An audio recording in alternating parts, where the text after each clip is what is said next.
మీద మిటమిట లోపల లొటలొట అన్నట్టుగా ఆ చందంగా మంతని నియోజకవర్గ ఎమ్మెల్యే ఐటీ పరిశ్రమల శాఖ మంత్రిల శ్రీధర్ బాబు గారి నియోజకవర్గంలోని మంతని నడిబొడ్డున ఉన్న ఈ చెరువును రెడ్డి చెరువు అంటారు। ఈ రెడ్డి చెరువు మొత్తం సుమారుగా ఒక 150 నుంచి 200 ఎకరాల దాకా ఈ రెడ్డి చెరువు ఉంటుంది। దీనికి సంబంధించి జిల్లా కలెక్టర్ గారు 2 బ్రిక్స్కు రెడ్డి చెరువు నుంచి విఐపి బ్రిక్స్ ఎంఎస్బి బ్రిక్స్ వీటికి 45 ట్రిప్పులకు కానీ ఈ ప్రొసీడింగ్ కాపీ ఇవ్వడం జరిగింది। సుమారు 10 నుంచి 12 రోజులుగా ఈ మట్టి రవాణా జరుగుతుంది। అంటే ఒక్కొక్క బ్రిక్కు కలెక్టర్ గారు 45 ట్రిప్పులు కేటాయించడం జరిగింది। ఈ 12 రోజుల నుంచి వీళ్ళకు కేటాయించిన 90 ట్రిప్పుల మట్టి దీన్ని రవాణా చేయలేదా? మేము ఇక్కడికి వచ్చిన తర్వాత ఈ ఖాళీ లారీలు మొత్తం ఇక్కడ నుండి తరలి వెళ్తున్న సంఘటన మనం చూడొచ్చు। నిజాయితీగా ఇన్ని ట్రిప్పులు సరఫరా చేస్తుంటే మరి ఇక్కడ ఎంటీ లారీలు అన్నీ ఎందుకు వెళ్ళిపోతున్నాయి?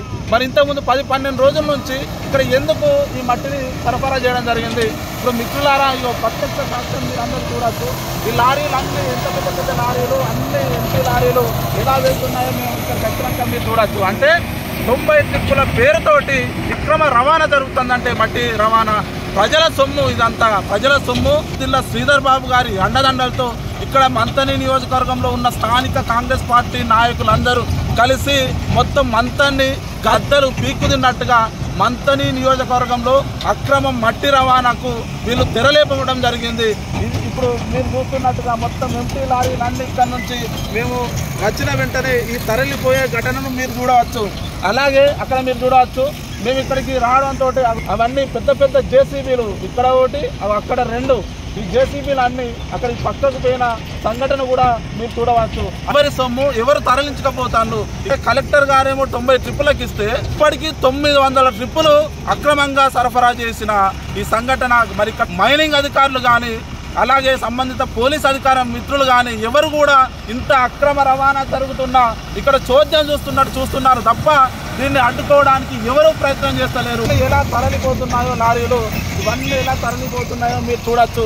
మరి మీరు సక్రమమైన దందా చేస్తే వీటన్నిటికీ పర్మిషన్లు ఉంటే రావడంతో ఇవన్నీ లారీలు ఎందుకు తరలిపోతున్నాయో మీరు చూడాలి మిత్రులారా। ఒకసారి మరి ఈ విషయం గురించి ఏడీ మైన్స్ గారికి ఒకసారి ఫోన్ చేద్దాం, వారు ఏం స్పందిస్తారో మనం చూద్దాం। పెద్దపల్లి జిల్లా ఏడీ మైన్స్ గారు పిట్ల శ్రీనివాస్ గారు ఏడీ మైన్స్ గారికి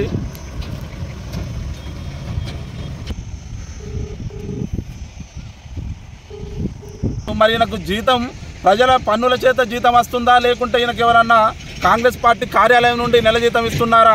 ఇన్నిసార్లు ఫోన్ చేసినా కానీ ఏడీ మైన్స్ గారికి కనీసం వారి ఫోన్ లిఫ్ట్ చేయని విధానం మీరు చూడవచ్చు। ఎన్నిసార్లు ఒకటే కాడ కాదు, ఇది రెడ్డి చెరువు మంతని, అలాగే కులపల్లిలోని ఇంకో చెరువు, మంతని మండలం బిట్టువెల్లిలోని ఇంకో చెరువు, అలాగే మొన్న పెద్దపల్లిలోని ఇంకో చెరువు, ఇలా చూసుకుంటూ పోతే ఎన్ని లక్షల రూపాయల లంచం తీసుకొని మరి ఏడీ మైన్స్ గారు ఇన్ని లారీలు తరలించుకుపోతుంటే మరి ఇంత కనీసం పట్టనట్టుగా చూస్తున్న ఒక చిన్న వర్కర్ కూడా లేడు, ఎస్ఆర్ఓ కానీ ఎస్ఆర్ఏ కానీ ఎవ్వరూ లేరు। సరే మీరు సక్రమంగా ఈ 90 ట్రిప్పులకే ఇస్తే మరి ఆ వేబీ లేదు, మరి వీళ్ళ 90 ట్రిప్పులు తరలించుకోబోతా అంటే ఇక్కడ మీ అధికారులు లేరు, మరి ఎవరైనా కనీసం రెవెన్యూ కార్యాలయం నుండి కానీ మన పోలీస్ స్టేషన్ నుండి కానీ మరి ఇక్కడ ఎవ్వరు కూడా స్పందించకపోవడం ఏడీ మైన్స్ గారిని మీరు చూస్తున్నారు।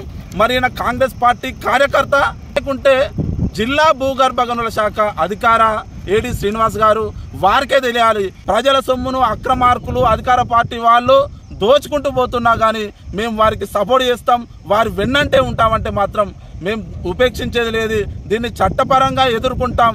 రాజ్యాంగ హక్కులతోటే ఈ ప్రజలకు చేయుతగా ఉండి ప్రజల ఆస్తిని కాపాడవలసిన బాధ్యత మాకు కూడా ఉంది కాబట్టి ఇలాంటి మీ దుశ్చర్యలు అధికార పార్టీకి సంబంధించిన నాయకులు కానీ వారికి సపోర్ట్ చేస్తున్న అధికారులు కానీ చేస్తే మాత్రం మేము ఉపేక్షించాం, మేము సహించేది లేదని తెలియజేస్తూ ముగిస్తూ జై హింద్, జై తెలంగాణ।